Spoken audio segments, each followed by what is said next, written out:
The judges for the Europcar Women in Leadership Award were Taryn Marcus, Johanna Mukwaki, Martin Lydell, Dawn Nathan-Jones, Dorianne Wheel,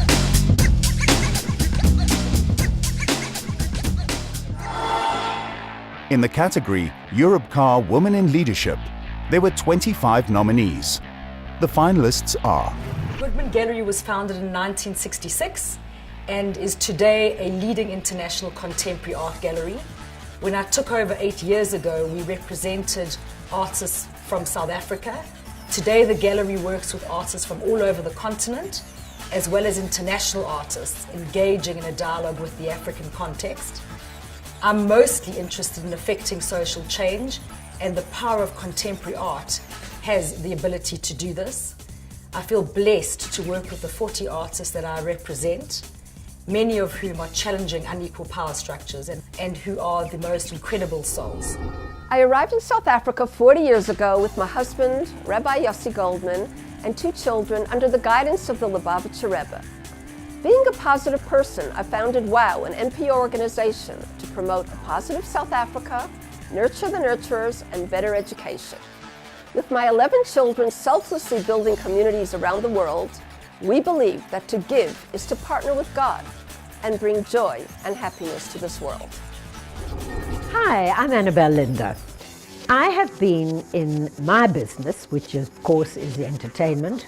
They've called me the doyenne of theatre and television. I've been nominated 13 times for excellence in my craft, and I've won 5 of the awards. And I'm still working, still doing things, and still, I'm very happy to say, in demand. I think in this business you've got to do the 3 things: sing, dance and act. It's called the triple threat. And because of that, I've had work all my life. And I'm a grandmother who's still working, and I think that's a terribly important thing. I feel extremely privileged to be the National Director of the Zionist Federation. Now, more than ever, our community organizations are in need of young, innovative leadership that are willing to take the risks to face the challenges globally. When it comes to community organizations, it's less about the leader and more about the sum of the parts. And with that, I would like to challenge all the young people out there to consider a career in community work. It's really rewarding. I've been in the property game for the last 25 years, and the last 6 have been specializing in the selling of real estate via a proprietary-owned online auction portal for many of the corporates, parastatals, government entities and listed funds. I love being a woman in this environment and don't see any problem with being a female in this industry at all. In fact, I see it being a major advantage.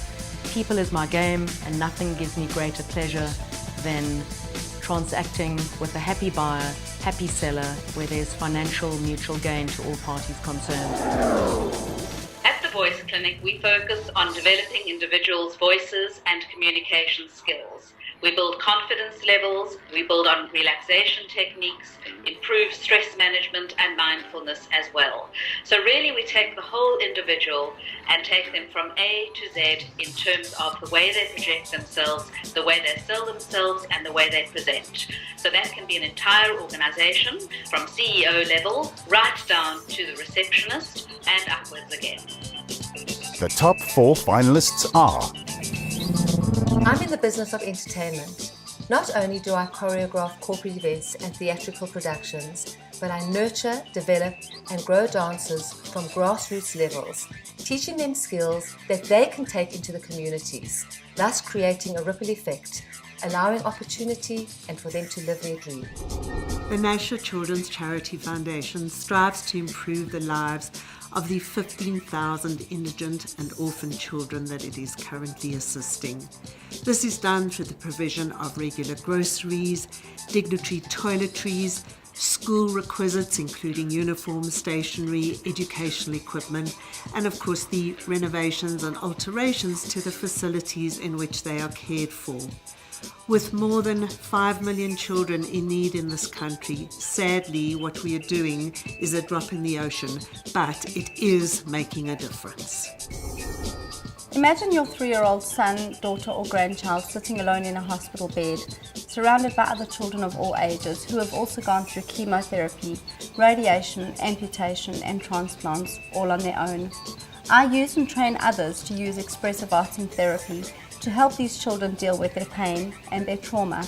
We also help the parents deal with their dark fears of illness and loss. I practiced at the Johannesburg Bar for 33 years before taking an appointment to the bench. As an advocate, I practiced commercial law, which was quite unknown some 40 years ago. Most women did matrimonial law, and I tried to break out of that box, which I hope I did successfully and put a slight crack in the ceiling of the legal profession. I also mentored women at the bar and used them as my juniors as often as possible. I'm also involved in advocacy training, which is a program that trains young advocates in skills for court, and have been involved for 25 years, and it is actually a passion of mine to skill people up and to make them better at what they do. I also run an NPO called Warm the World, which distributes blankets to the needy, and we also have unemployed women that help us out and are paid. We have 3 areas of focus: listed equities, property and private equity. Ellery Brothers is a 66-year-old company, and to date there have never been any women in leadership role. I believe it is time that women stand up, take up the challenge and take on managerial roles, not only in business but also in the wider South African context. Women bring emotional quotient, EQ, to a boardroom, and I believe that they have a huge role to play in improving the way business is done in the boardroom, as well as dealing with the softer issues and giving to the local environment.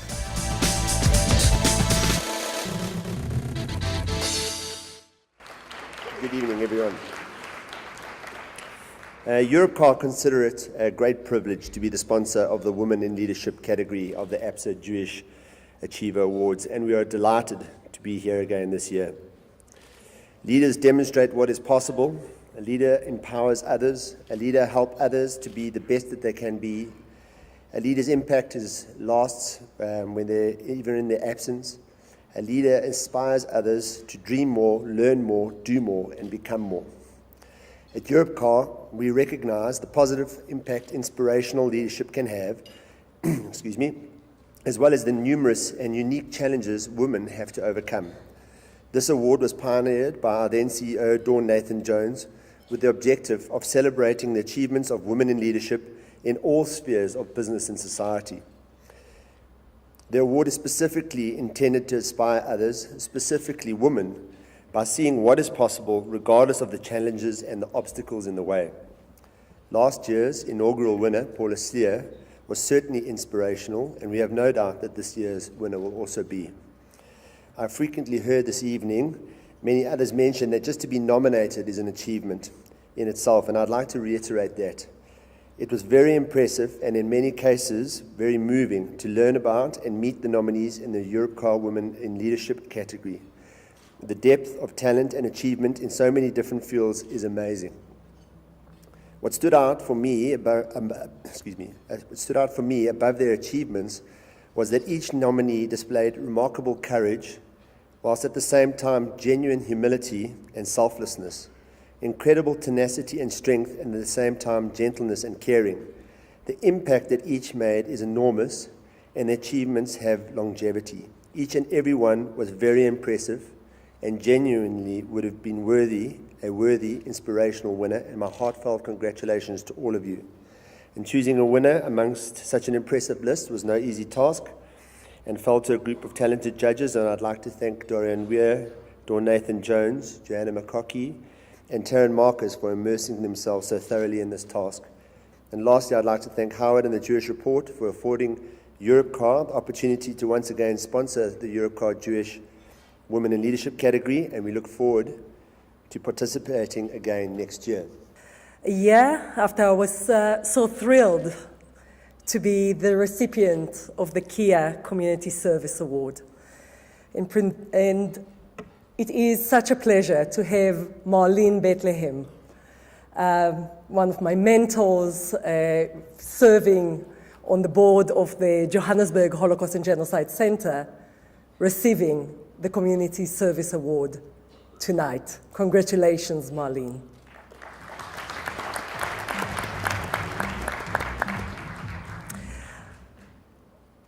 When I started the idea of the Johannesburg Holocaust and Genocide Center, as a woman with a dream, with a vision, it was not easy. It was not easy to think what is the right thing to do, who to turn to, who to speak to, what kind of dream I should create. And many of those that helped me were women and men. And we created an amazing, inspirational center in the heart of Johannesburg, with the city of Johannesburg, opposite the Westcliff Hotel.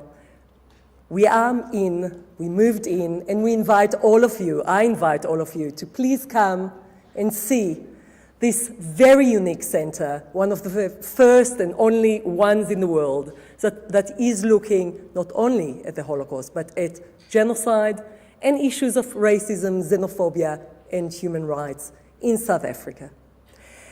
So it gives me a great opportunity to reflect back on the increasing presence of women in business, politics, civil society, judiciary, education, and in fact, in all walks of life. Women's voice is heard, louder and clearer all the time. I am a historian by profession, so I must do some historical reflection. I thought, now that we see Hillary Clinton going for the highest office in the land of the United States of America, when did women have the right to vote? And maybe many of you don't realize that it's only 100 years. Only 100 years. In 1915, the first country to give the vote for women was Denmark. One of the last countries to give the vote was Switzerland in 1971. And just a fact for all of us, Saudi Arabia gave the woman the vote last year in 2015. So yes, strides were done. Women's numbers are increasing in governance, in politics, and we are so proud to have such powerful women amongst the 25 nominees and shortlisted 11 and then 4 tonight. Again, as a historian of the Holocaust and genocide, I can tell you that the country that is leading with women politicians in the world is Rwanda. 64% of the seats in parliament are held by women in Rwanda after the genocide. But we in South Africa can be very proud. Indeed, in South Africa as well, these numbers are increasing. And many of those women are Jewish women that are giving their voice in all walks of life. My field, as you know, is Holocaust and Genocide Studies, and indeed, during the Holocaust, women showed resilience and strength, playing an important role in the resistance, in keeping families and communities morale and strength, assisting in survival. So women, through the traumas, but through normal life, in peaceful times, are always playing inspirational role for all of us. These 11 women that came to this final and the 4 finalists represent all that we strive for and all that we admire. All of you are winners tonight, but I do have to open this envelope. So,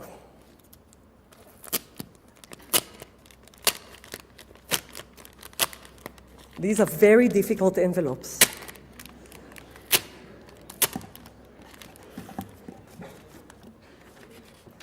So I don't know who the winner is, so I'm going to read it. AFSA Jewish Achievers Award 2016 in the category the Europcar Europcar Women in Leadership Award. The winner is Judge Sharise. Winner.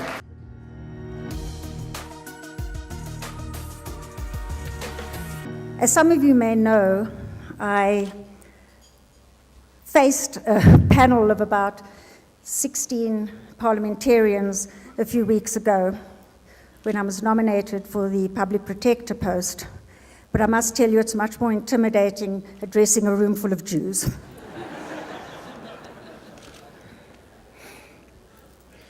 I would like to quote Ruth Bader Ginsburg, one of the 9 justices on the US Supreme Court, who stated, "When I'm asked, when will there be enough women on the Supreme Court, and I say, when there are 9, people are shocked.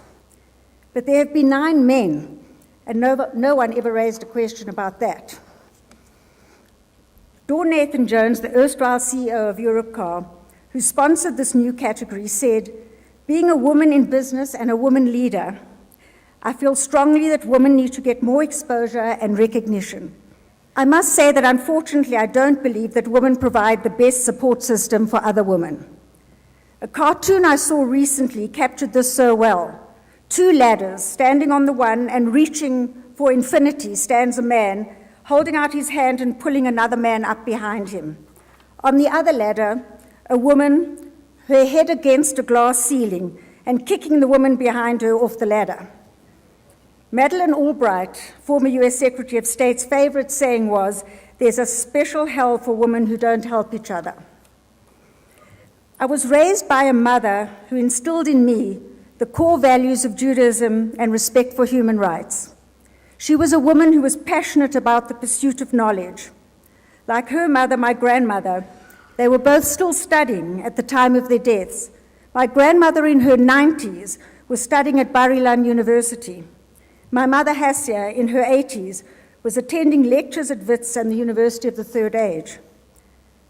I owe everything I am today to my mother and the life lessons she taught me. I'm also deeply grateful to my husband, Darryl, who's been my greatest supporter and the wind beneath my wings. And my son, Daniel, who keeps me grounded with his exceptional sense of humor and adventurous spirit. Both he and Darryl are health addicts, and they appear to be much prouder of me when I go to the gym than when I was appointed a judge. My life is well-rounded by my children, Taryn, Jade, and Dan, my 2 daughters having enhanced our lives by providing us with 3 gorgeous grandkids. Looking for respect more than recognition, the most successful women leaders don't seek to become the star of the show. They set out to make a difference. While women in general were historically viewed as stereotypes, as emotional leaders by men, I believe they are just passionate explorers in pursuit of excellence. I hope that I have in some way, in some small way, made a positive difference to the lives of others, that I've encouraged women and other previously disadvantaged people to realize their potential. I hope, too, that in the not-too-distant future, this award will not have to be under a separate category applicable only to women, but that we will be recognized for our leadership qualities in a gender-free environment. The real answer to transformation doesn't lie in legislation, policy, or education. The solution lies with each one of us, women and men alike, to be sensitive to the plight of others and all shades of misogyny, chauvinism, and racism. If we can all join together, perhaps one day soon, our voices will shatter the glass ceiling. I thank you.